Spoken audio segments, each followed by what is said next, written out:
Պարոն Դանիելյան, 44-օրյա պատերազմից 5 տարի է անցել, 5 տարի հետո ասես ունենք անորոշություն, ունենք զոհերի և վիրավորների չհստակեցված թիվ, պետական անտարբերություն, սա այս ամենը ինչի մասին է խոսում։ Ես դրանք ավելացնեի նաև անհայտության մեջ գտնվող մեր հայրենակիցներին, որ տարբեր տվյալներով 191 հաստատված թիվ կա, իրենք էլ այսօր հարազատները, բարեկամները սպասում են լուրի, որովհետև դա էլ մի ուրիշ կարգի ողբերգություն է, որ մարդիկ 5 տարի անցել եւ հարազատները, ծնողները առհասարակ տեղեկություններ չունեն։ Պետության ղեկավարության անպատասխանատվության արդյունքում մենք այսօր ստիպված ենք արձանագրել, որ արդեն 5 տարի անցել, բայց այդ ուղղությամբ նորմալ պատշաճ քայլ չի կատարվել, առհասարակ պատերազմի եւ պարտության վերլուծությունը օբյեկտիվ չի կարող քննություն տեղի ունենալ, եթե իշխանության են այս մարդիկ, որովհետև իրենք անմիջապես պատասխանատվություն են կրում բանակցային գործընթացը ձախողելու, իրենք պատասխանատվություն են կրում պատերազմը ոչ պատշաճ կազմակերպելու, իրենք պատասխանատվություն են կրում ոչ միայն 44-օրյա պատերազմի համար, այլ այն ամեն աղետների համար, ինչը որ բերել հասցրել են մեր ժողովրդին, մենք այսօր ցավոք սրտի մեր օրացույցով գրեթե ամեն ամիս չգիտեմ, տարբեր պատերազմների, տարբեր արհավիրքների հիշատակի օրեր ենք ունենում, ցավոք սրտի այդ հիշատակի օրերը եւ խոնարհումի օրերը իրենք գիտեք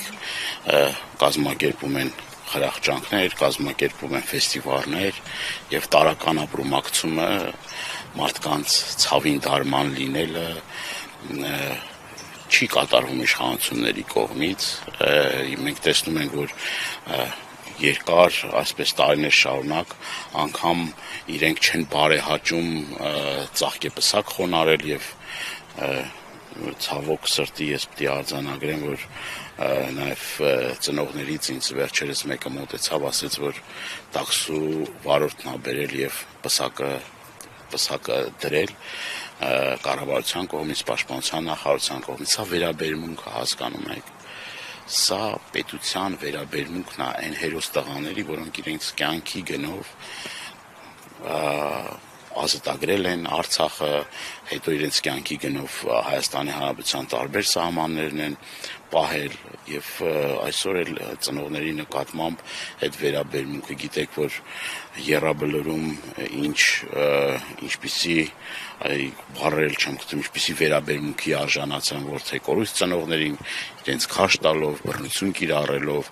իսկ հետո այդ կեղծ ծնկի գալը իրենց նիստերի ժողովների ժամանակ դա արդեն մեկ դերասանի թատրոն է դառնում եւ ոչ մեկ չի հավատում իրենց կեղծ, այսպես ասած, նախընտրական արդյունքներին։ Դա կրկնում եմ, այդ վերաբերմունքը պիտի ցուցաբերեն յուրաքանչյուր ընտանիքի ամենօրյա հոգացության, ամենօրյա ուշադրության կենտրոնում, այս հերոսների անցած ճանապարհը լուսաբանելով, ֆիլմեր նկարելով, ոչ թե այս կամ այն փոքրամասնության ֆինանսավորում տալով, գիտեք, որ փոքրամասնության մասին է խոսք, այլ այսօր տեսեք, բոլորը լեգենդար ճանապարհ են անցել, ամեն մեկը մի հերոսական ուղի է անցել, այս մարդկանց, այս հերոսների օրինակով պիտի դաստիարակվի սերունդը, բայց ցավոք սրտի իրենք այլ ուղղության վրա են գնում, ոչնչացնելով, ավիրելով, մոռացության մատնելով, ուրացման ճանապարհով, մեր սիմվոլների դեմ արշավով, մեր խորհրդանիշների դեմ արշավով, արցախյան փառավոր ճանապարհ անցած մարդկանց հետապնդելով, աքսորներով, բերդերը լցնելով, քրեակատարողական հիմնարկները, այսօր քրեակատարողական հիմնարկներում կան բազմաթիվ հերոսական ճանապարհ անցած մարդիկ, որոնք որ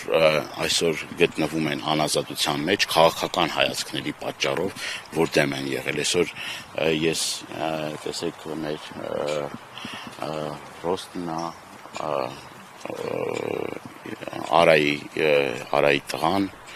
եւ այսօր իր հայրը անազատության մեջ է, այսօր Գարիկը Գալեյան, հերոս Մխիթար Գալեյանի ծնողը անազատության մեջ է, դա մեր անպատվությունն է, մեր ամոթն է, եւ տենց շատ մարդիկ, որոնք որ ամենաթանկն են տվել մեր երկրին, մեր պետությանը, մեր ժողովրդին, այսօր ստիպված են,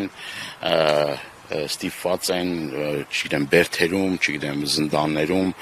այդ վիշտը իրենց սրտում, այդ մորմոքը իրենց սրտում, այդ ծանր առողջական վիճակով էլի ինտեղից պայքարել հանուն մեր պետականության, հանուն մեր անկախության, հանուն հարատև Հայաստանի եւ նորից եմ կրկնում,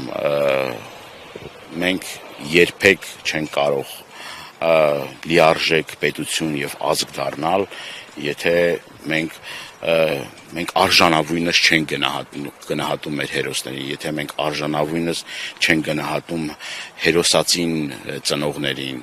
մայրերին, իրենց քույրերին, իրենց ընտանիքներին եւ կրկնում եմ, դա պետք է ամենօրյա խոնարհումի, պատկառանքի, ուշադրության կենտրոնի, սերունդներ դաստիարակելու ճանապարհն է միակ ճիշտ ճանապարհը, այս իշխանությունների օրոք դա անհնարավոր տեղի ունենա, այս իշխանությունները այլ ճանապարհով են գնում, որ գոհացնեն Ադրբեջանին ու Թուրքիային, սա որևէ ազգային մարդու, գիտակցություն, բարոյականություն ունեցող մարդու սրտով չի կարա լինի եւ չի կարա այդ տեսակ մարդը հանդուրժի այն ամեն ինչ որ տեղի ունենա։